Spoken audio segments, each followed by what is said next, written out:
So ayun, hello po sa yung lahat mga kaibon. Ayun, magandang gabi po sa lahat. So ako nga po pala hindi ko lalo mag-ibon from Katanduanes. So Alex Egan Official TV.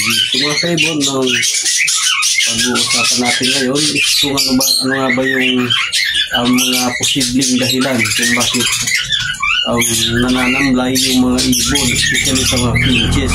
So bali, nag-request kasi si Sir Mark Anthony na gawan ko daw po ng content. So bali, ang sasabihin ko po is bali lang sa base lang sa kung ano yung alam ko base sa pag-aalaga ng ibon. Kaya tara.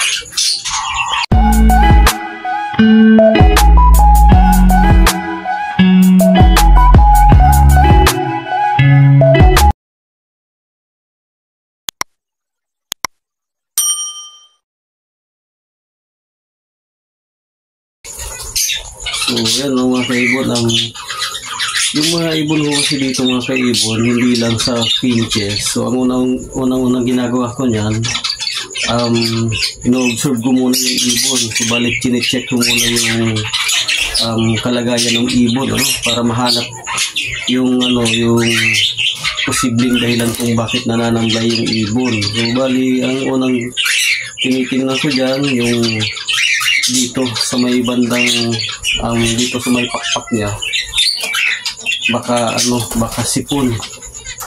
Tapos minsan kasi yung ibon na may sipon kasi kahit hindi naman mainit, palaging nakanganga siya. So, parang nahihirapan na huminga. So yun, tinicheck ko yun. Kung dito kasi mga kaibon, basa yan, basa yung niya dyan sa may likod. Kasi kapag may sipon,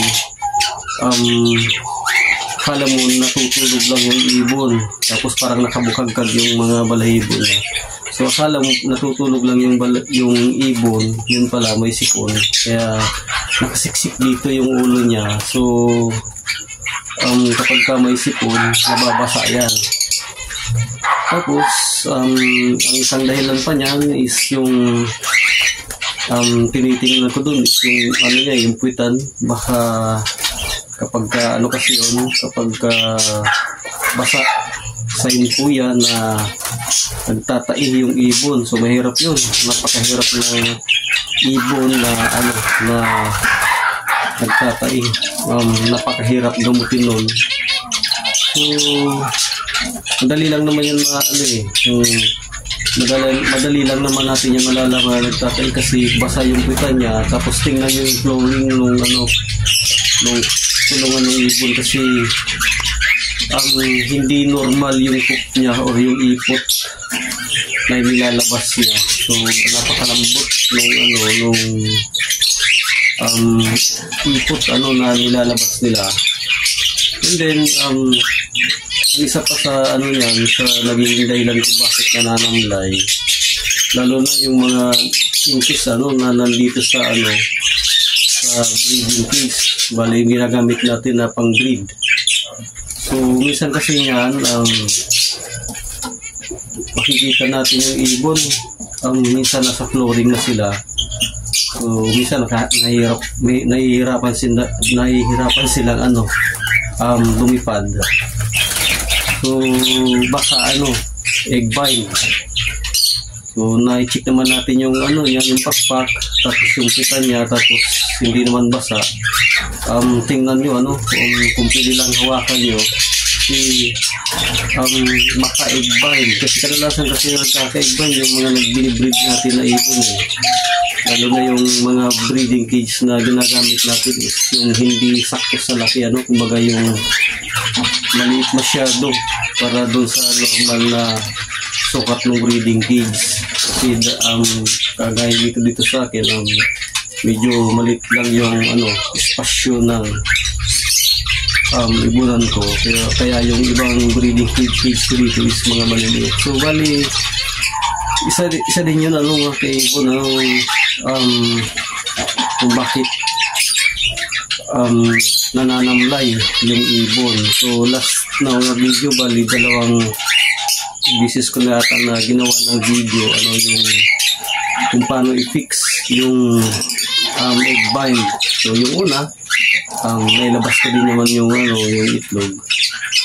Bali mahirap din kasi bali 50% ang chance na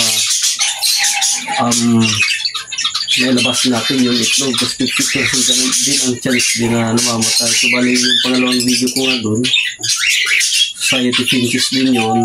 So tinulungan ko rin sana na mailabas yung itlog. So kaso yun, hindi kinaya, namatay. So sa pag kasi mga kaibon, kapag sipon o kapag nagtatay, ang binibigay ko lang yan kapag hindi pa naman ganong malala. So kapag hindi pa naman ganong malala mga kaibon, binibigay ko dyan sa kanila na gamot yung Vitracin Gold. So yan lang yung ihahalo ko dun sa inuming tubig nila. So bali kumbaga hindi lang yung gaanong matapang, kasi minsan kasi kapag naamoy na ng ibon na may gamot yung tubig, minsan hindi na sila umiinom. So bali tama lang kapag may kulay na yung tubig. So bali ganun lang yung sistema ng tubig ko. And then kapag medyo malala na kumbaga hindi na kaya ng Vitracin Gold, binibigyan ko na yan ng Primoxel. Yun yung ginagamit ko, o kung hindi naman yung Ambroxetin. So bali parehas lang yun. Yung kasi yung Ambroxetin kahit sa nagtatay o sa sipon, maganda yun. Pero may mga chance din kasi na kapag malala, yung tama nung sakit, kahit talaga nung bigay mo ng gamot,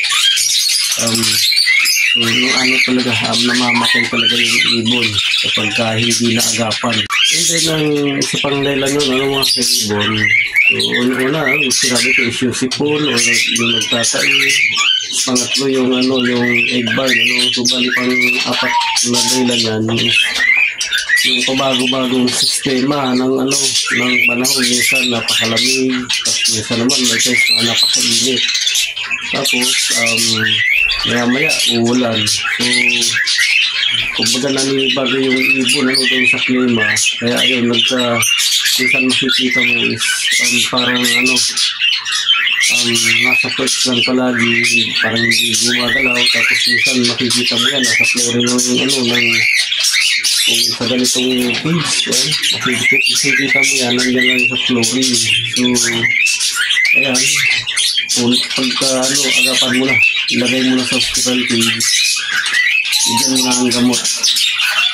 So yun lang po Sir Mark Anthony, yung sabi ko nga is base lang sa alam ko na kung paano ko ginagamot yung ibon yung nananamlay o yung pinches na nananamlay, kasi yung latest news kung paano ko ginagamot yung society pinches na nananamlay. So yun lang yung alam ko. So para makatulong na kahit kunti sa mga ibon mo. So salamat po, and shout out po sa iyo Sir Mark Anthony. God bless po sa inyo lahat mga kaibon. Happy birthday po sa inyo lahat.